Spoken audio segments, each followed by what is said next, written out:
তারা বলেছিল যে কি নৌকা যা আমরা তা, এটা আপনারা সকলেই জানেন। আব্দুর রহমান বদি, যাকে বাংলাদেশের ইয়াবার গডফাদার বলা হয়, কিন্তু কেন মিয়ানমার, লাওস ও থাইল্যান্ড সীমান্তে অবস্থিত এলাকাকে মাদকের গোল্ডেন ট্রায়াঙ্গেল বলা হয়? কারণ দক্ষিণ এশিয়ায় ইয়াবা, আইস সহ অন্যান্য মাদক উৎপাদনের সবচেয়ে বড় হাব এই অঞ্চল। সেখানে সারা পৃথিবীর মাদকের বড় বড় মাফিয়ারা বিনিয়োগ ও বাণিজ্য করেন। মাদকের সেই গোল্ডেন ট্রায়াঙ্গেলের আন্তর্জাতিক চক্রের অন্যতম সদস্য সাবেক এমপি আব্দুর রহমান বদি, যিনি ইয়াবা ও আইসের বাংলাদেশের রুট নিয়ন্ত্রণ করেন। সে কারণে বদিকে বলা হয় মাদকের গডফাদার।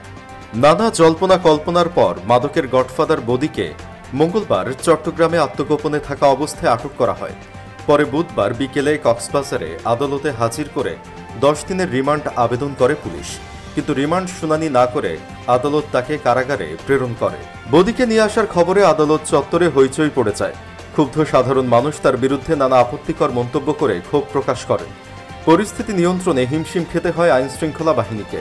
এ বিষয়ে আইনজীবী শহীদুল্লাহ কায়সার জানান, টেকনাফ থানায় দায়ের হওয়া একটি মামলায় তাকে কারাগারে প্রেরণ করা হয়েছে। রিমান্ড শুনানির বিষয়ে পরবর্তী দিন ধার্য করা হবে। আর ক্ষুব্ধ সাধারণ মানুষের দাবি, বাংলাদেশে ইয়াবা ঢুকিয়ে বদি কয়েকটি প্রজন্মকে ধ্বংস করে দিয়েছে। নিজের সাম্রাজ্য মজবুত করতে পুলিশকে ব্যবহার করে দিনের পর দিন টেকনাফে নিরীহ লোকজনকে হত্যা করেছে। তাই তার 10 বার ফাঁসি হলেও কম হবে না। কিন্তু প্রশ্ন হলো, আব্দুর রহমান বদি কিভাবে গডফাদার হয়ে উঠলেন? কারা তাকে পেছন থেকে শক্তি জুগিয়েছে? বদির বাবা এজাহার মিয়া বাংলাদেশের অন্যতম চোরা কারবারি ছিলেন। বাবার দেখানো পথে হাঁটতে গিয়ে প্রবেশ করেন চোরা চালানের অন্ধকার জগতে, যেটি মজবুত হয় 2008 সালে প্রথমবার আওয়ামী লীগের হয়ে সংসদ সদস্য নির্বাচিত হওয়ার পর থেকে। 2002 সালে প্রথমবার টেকনাফ পৌরসভার মেয়র নির্বাচিত হন। এরপর 2008 সালে আওয়ামী লীগের নৌকার হয়ে প্রথমবার সংসদে যান। সংসদে যাওয়ার পর থেকেই মাদকের জগতে কিং হয়ে উঠতে শুরু করেন তিনি। এক হাতে নিয়ন্ত্রণ করতে শুরু করেন মাদকসহ মিয়ানমারের সকল চোরাচালান। 2014 সালে আবারও নির্বাচিত হয়ে সংসদে যাওয়ার সুযোগ পান বদি। কিন্তু 2018 সালে সমালোচনার মুখে বদির পরিবর্তে আওয়ামী লীগ তার স্ত্রীকে সংসদে নিয়ে যায়। সর্বশেষ নির্বাচনেও স্ত্রী শাহিনা আক্তার নৌকা প্রতীকে নির্বাচিত হয়েছিলেন।